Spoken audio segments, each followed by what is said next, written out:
Hello and welcome to my acoustic guitar lesson, where I'm going to be teaching how to play the acoustic unplugged version of Layla from Eric Clapton's MTV Unplugged performance. I would say this lesson's kind of sort of like aimed towards kind of like beginners who are maybe starting to push to get to know their bar chords. Because I wouldn't say like it's maybe not like the easiest song to play for a beginner, if you're not used to playing bar chords, but it's a good platform for you to be able to sort of practice them. It's a really good song for getting used to bar chords and moving the shapes all across the neck and stuff. So what I'm going to do, excuse me, I'm just going to play each section bit by bit and then just break it down as we're going. So the intro sounds like this.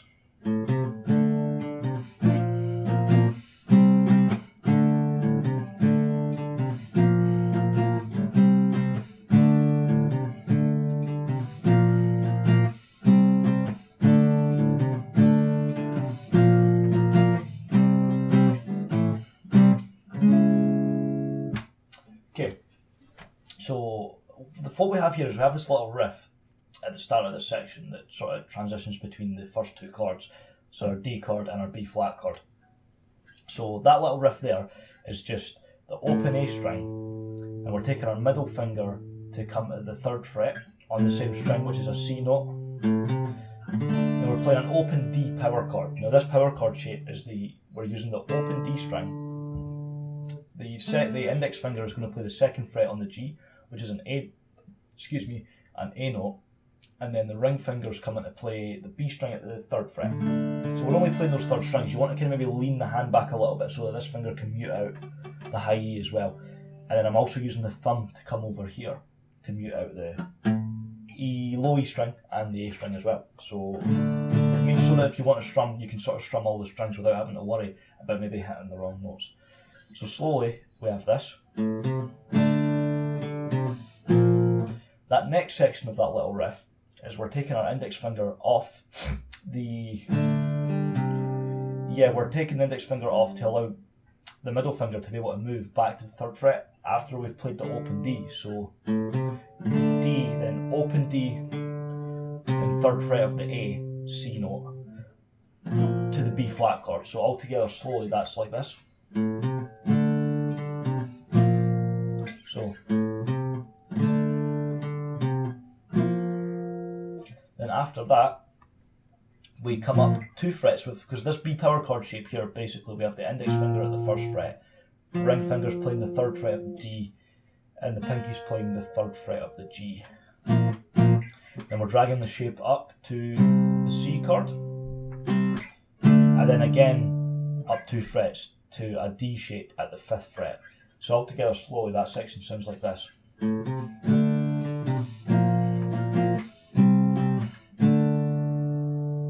So no, sorry, we're not actually bringing it up to this shape, we're coming back to our open shape, mainly because we're coming back to play this riff. It makes more sense for you to have your hand up here if you're going to be playing sort of 3rd fret area. So all together.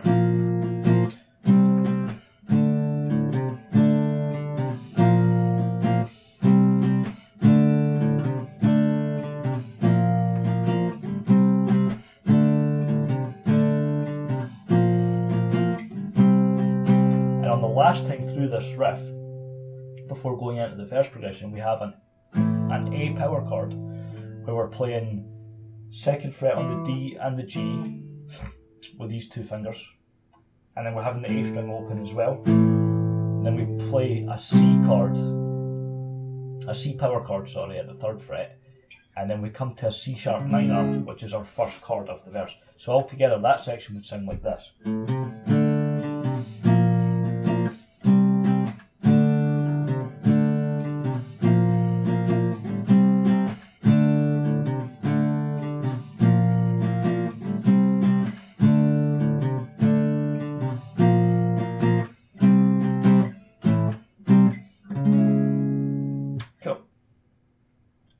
So coming into the next section, this is where we have some different bar chord shapes.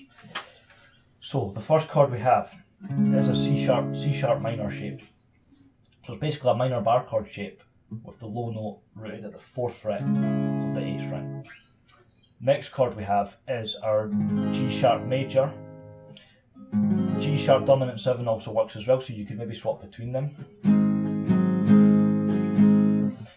back to C sharp minor for half the time we played it before, and then we have a C power chord at the 3rd fret, a D power chord at the 5th fret, and then an E major bar chord where we have our low note for the bar chord shape on the 7th fret, and then we're covering the D, the G and the B strings with our ring finger. It's barring the 3 of them. We also have the low E string open as well. So, and there's a little sus4 movement you can throw in there as well, where when you're holding this shape, you bring the pinky to play the 10th fret on the B string. You swap between that and the note that's being held by the ring finger at the 9th fret even, sorry. So altogether the verse would sound like this slowly.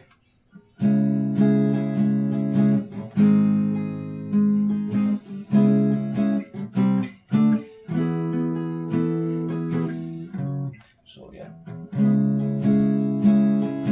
G sharp, C sharp, C, D, E. Next section of the verse, we have another repeated chord pattern. So we've got F sharp minor up at the 2nd fret. So the root note here is the low E string at the 2nd fret, where minor bar chord shape. We then have a B7 rooted at the 2nd fret of the A string, an open E major chord. Then we have an open A. The reason I'm playing it with just the one finger, barring the D, the G and the B strings, is so that there's a little bass note rundown, which happens by using the ring finger to play the 4th fret G sharp note to a low open E. So altogether slowly that section sounds like this.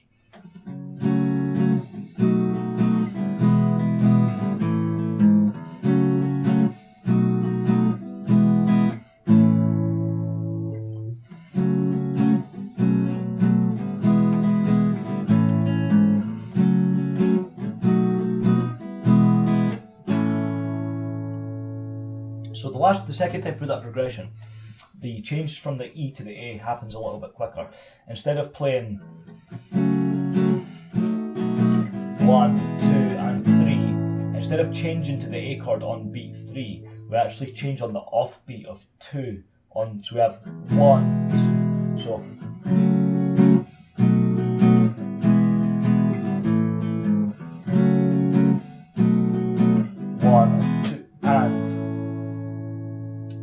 So that brings us to the end of the verse.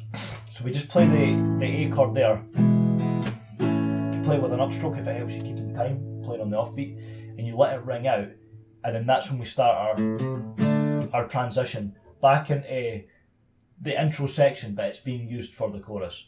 So what I'll do is I'll play the verse through, and I'll also play the transition for going from the verse into the chorus.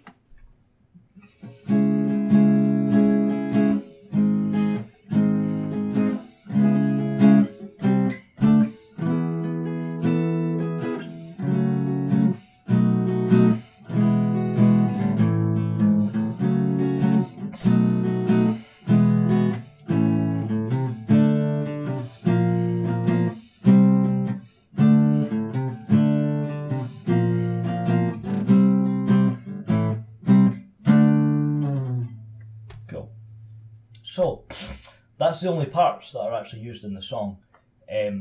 Just one thing to bear in mind is the solo sections, if you're wanting to solo over it, it uses the D minor pentatonic scale.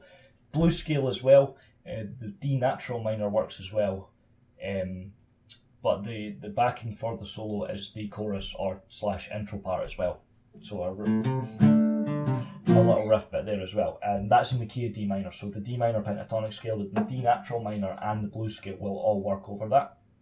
The only unusual thing about this song is where we have the change going to the C sharp minor, which is where we have a key change. It goes from D minor to E major, and that's why we have our C sharp minor chords there. You know, we've got the F sharp minor and the B7 there as well. So yeah, it's because of the key change, there is a big variety of different chords that are being used, and I think it is probably one of the better songs, particularly for acoustic guitar players who maybe want to focus more on chord work as well. Cool, well that brings me to the end of the lesson then. Thank you very much again, hope you enjoyed it.